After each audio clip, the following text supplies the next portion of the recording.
अस्सलाम वालेकुम dear friends, उम्मीद है आप सब खैरियत से होंगे। तो दोस्तों, आज की जो हमारी वीडियो है वो ईसीएम के बारे में है। आज हम बात करेंगे ईसीएम के बारे में। ईसीएम क्या चीज़ है और इसका क्या काम है।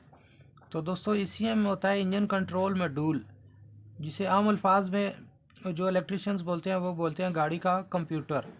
ठीक है, तो गाड़ी का कंप्यूटर ये होता है, ईसीएम होता है और ईसीयू भी इसको कहते हैं। ठीक है, तो ईसीएम का मतलब होता है इंजन कंट्रोल मॉड्यूल, ईसीयू का मतलब होता है इंजन कंट्रोल यूनिट। ठीक है, तो इसी तरह जितनी भी लेटेस्ट गाड़ियाँ हैं, जिस तरह ये फीचर्स बढ़ा रहे हैं, इसी तरह ये छोटे छोटे मॉड्यूल गाड़ियों में कंपनियां फिट कर रही हैं। तो दोस्तों, वीडियो को शुरू से एंड तक देखें। इसमें मैं आपको बताऊंगा कि इसको ठीक करने के लिए कौन कौन सी चीज़ें ज़रूरत होती हैं और इसको ठीक करने के लिए आपके पास कितना नॉलेज होना चाहिए और इसमें क्या क्या फॉल्ट्स आते हैं और इसका काम क्या है।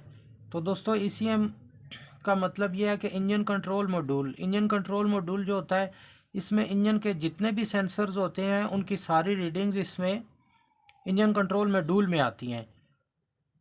ठीक है, तो जैसे हम चेक करते हैं स्कैनर के साथ, OBD2 में स्कैनर लगाते हैं तो हमें पता चल जाता है कि किस जगह पे फॉल्ट है।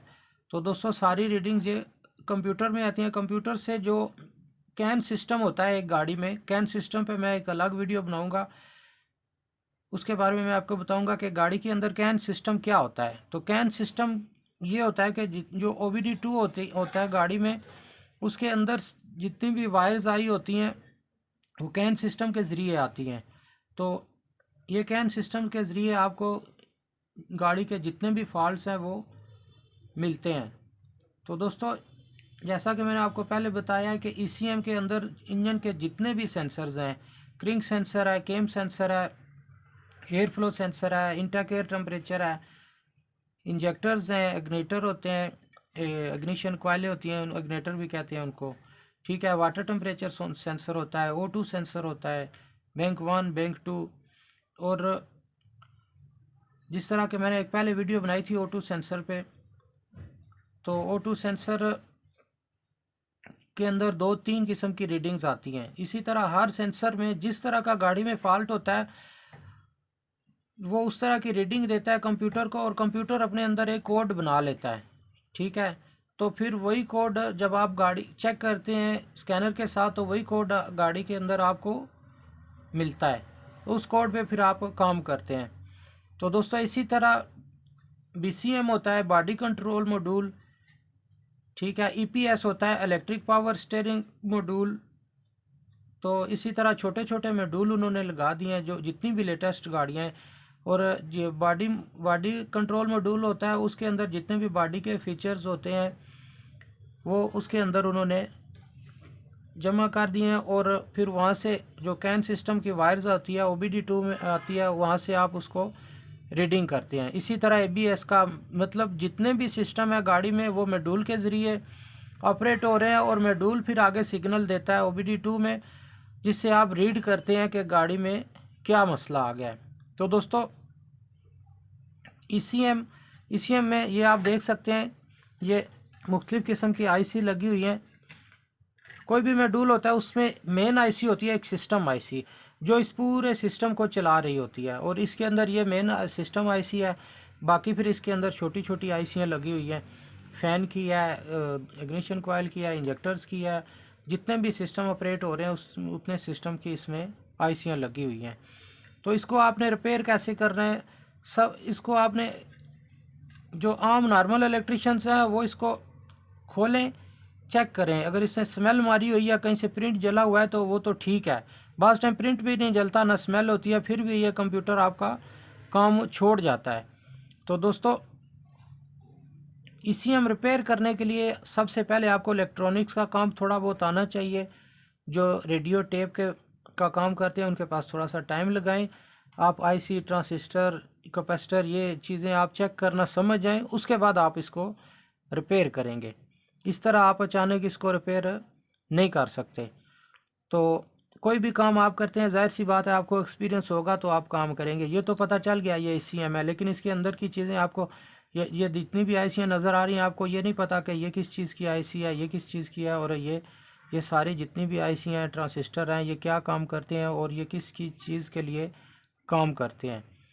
तो सब इसके लिए आपको चाहिए कि रेडियो टेप का जो काम करते हैं, जो LCD वगैरह ठीक करते हैं, उनके पास आप काम करें 2-3 माह, फिर इन ये सारी चीज़ें चेक करने का तरीक़ाकार समझे, उसके बाद फिर आप इसको हाथ डाल सकते हैं। तो दोस्तों चेक कैसे आपने करना है, ये आपको ये जितने भी कनेक्शंस हैं इनके बारे में आपको समझ होनी चाहिए। इसके अंदर इसमें नेगेटिव, पॉजिटिव, क्रिंक सेंसर, केम सेंसर, जैसा कि मैंने आपको बताया सारे सेंसर्स की वायर्स इसके अंदर आती हैं, तो आपको पता होना चाहिए। तो फिर आप वहाँ से आगे ट्रेस कर सकते हैं। कनेक्शंस के बारे में पता होगा तो फिर आप ट्रेस करेंगे। इसके लिए आपको चीज़ें कौन कौन सी ज़रूरत होती हैं, इसके लिए आपको ज़रूरत होता है, ये मैग्नीफाइनिक है, मैग्नीफाइनिक ग्लास होता है, ठीक है। ये छोटी चीज़ को बड़ा करने के लिए यूज़ होता है, तो इससे आपकी नज़र पे फ़र्क भी नहीं पड़ेगा। और एक ये मेरे पास सिंगल है, ये देखें, ये बिल्कुल जब करीब से देखना हो तो। और ये जो मैग्नीफाइनिंग ग्लास है ये एडजस्टेबल है, ऊपर नीचे इसको कर सकते हैं। इसके अंदर ये लाइट भी लगी हुई है, पीछे इसकी वायर लगाते हैं हम जब काम करते हैं।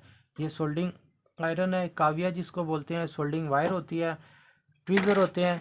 इसके बाद सबसे मेन चीज़ जो इस काम में आपको ज़रूरत होती है वो होती है SMD rework station, heat gun जिसको बोलते हैं, ठीक है।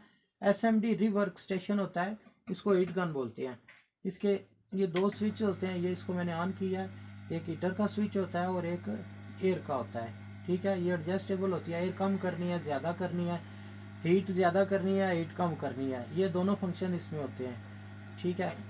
इसके बाद आपको ज़रूरत होती है ये 12 वोल्ट की सप्लाई, ठीक है। अगर 12 वोल्ट की सप्लाई नहीं है तो फिर आप बैटरी भी यूज़ कर सकते हैं, लेकिन इस सप्लाई का ये फ़ायदा है, इस सप्लाई का फ़ायदा ये है जब भी शॉर्ट सर्किट होता है तो ये चीज़ को जलाता नहीं है, आगे जो आप चीज़ चेक कर रहे हैं उस चीज़ को ये नुकसान नहीं पहुंचाती, ये खुद ही ऑफ हो जाती है। ये देखें, ये मेरे पास 2 वायर्स हैं, मैंने कुछ वीडियोस में ये सप्लाई यूज़ भी की है, तो यही 2 वायर्स आप देखते होंगे। ये देखें, जब शॉर्ट होती हैं तो ये सप्लाई ऑफ हो जाती है, ये देखें इसके वोल्टेज ड्रॉप हो जाते हैं, ये ट्रिप हो जाती है, ये खुद भी नहीं जलती और ये चीज़ को भी नहीं जलाती। ये देखें, ये शॉर्ट किया, ये इसके वोल्टेज 0, तो ये सेफ्टी भी है और अच्छी चीज़ भी है।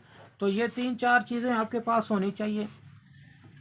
इसके बाद मैं आपको BCM के बारे में नेक्स्ट वीडियो में बताऊंगा, BCM क्या है। ABS के बारे में बताऊंगा, ABS पे मैं पूरी वीडियो बनाऊंगा, एक ABS कहाँ से स्टार्ट होता है और कहाँ पे ख़त्म होता है, और ABS का सिस्टम क्या है और ये कैसे कैसे काम करता है। तो दोस्तों जैसे जैसे वक्त गुजरेगा इस तरह मैं आपको हर चीज़ के बारे में इंफॉर्मेशन दूंगा। तो दोस्तों मेरी वीडियो अगर पसंद आए तो वीडियो को लाइक करें, दोस्तों के साथ शेयर करें, मेरे चैनल को सब्सक्राइब करें ताकि आने वाली हर वीडियो आप तक आसानी से पहुंच सके। तो दोस्तों इजाज़त दीजिए, अल्लाह हाफ़िज़।